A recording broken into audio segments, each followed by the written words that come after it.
Praise the Lord. सभी को जय मसीह की। यीशु मसीह के मधुर मीठे नाम में एक बार फिर से इस भोर के नए दिन में, इस भोर के समय में प्रभु हम सबों को एक नए दिन के अंदर, नई रोशनी के अंदर लेकर आया है। एक नए विश्वास के साथ में प्रभु हम सबों को लेकर पहुंचा है। प्रियो, मैं प्रभु का सचमुच धन्यवाद देता हूं।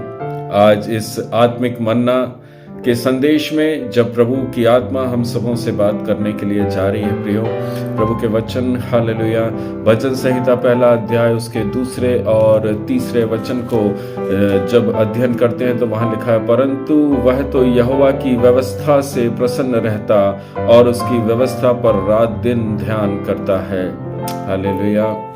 मेरे प्रियजन, आत्मिक भोजन और हवा, भोजन और हवा बहुत जरूरी है प्रभु के लोगों के लिए।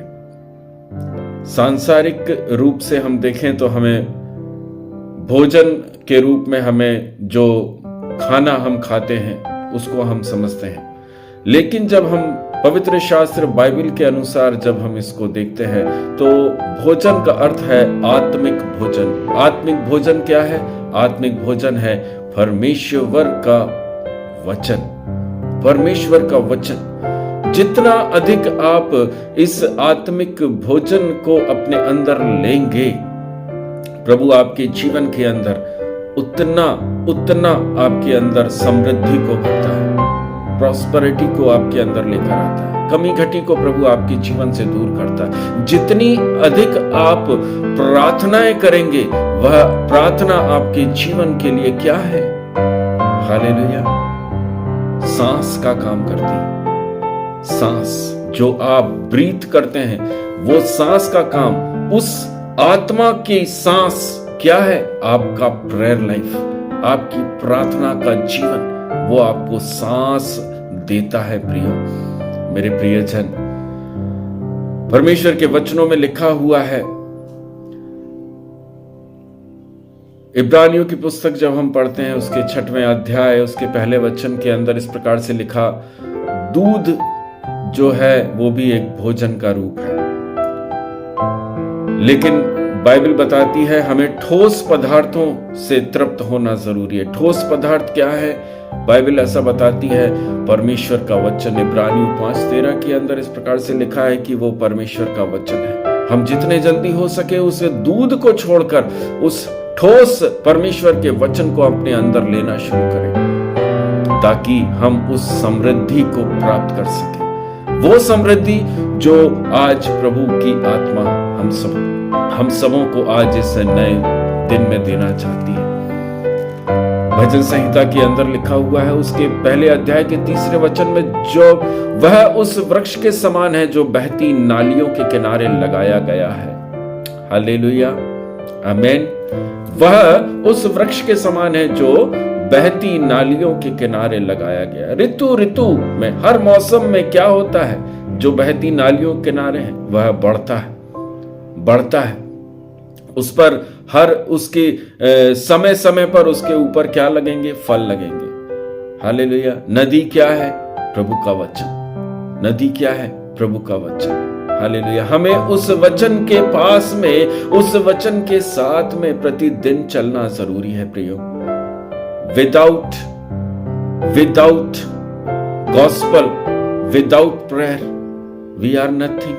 बिना वचन और बिना प्रार्थना के मसीह जीवन व्यर्थ है, क्योंकि बाइबल कहती है यदि आपको समृद्धि को, हर एरिया में समृद्धि, हर एरिया में प्रॉस्पेरिटी को देखना है, तो आपका जो भोजन है वो परमेश्वर का वचन होना जरूरी है। आप जो सांस ले रहे हैं वो आपकी प्रेयर लाइफ इतनी मजबूत होना चाहिए कि आपकी आत्मा को प्रभु अपने वचन से भरकर रखे।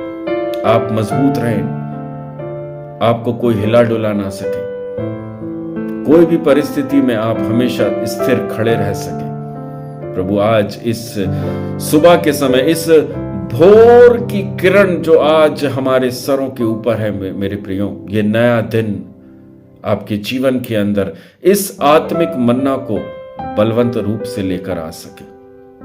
आइए हम प्रार्थना करें। अनुग्रहकारी करुणा में दयालु राजा पिता परमेश्वर, आज इस वचन के माध्यम से प्रभु जी आपकी पवित्र आत्मा हम सबों से बात कर सके राजा।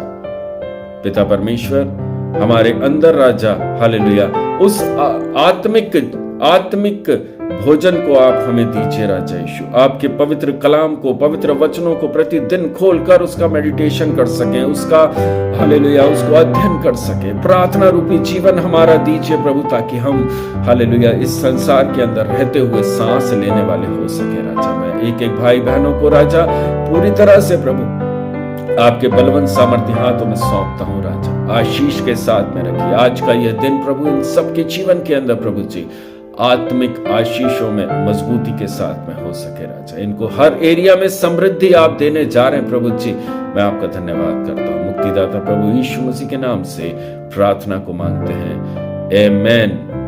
प्रभु आप सबों को आज इस नए दिन की सुबह के समय में और आज दिन भर प्रभु अपने वचन, अपनी प्रार्थना में विश्वास के साथ में लेकर चले। प्रभु बहुत ऐसे आपको आशीषित रखे। आमेन, आमेन।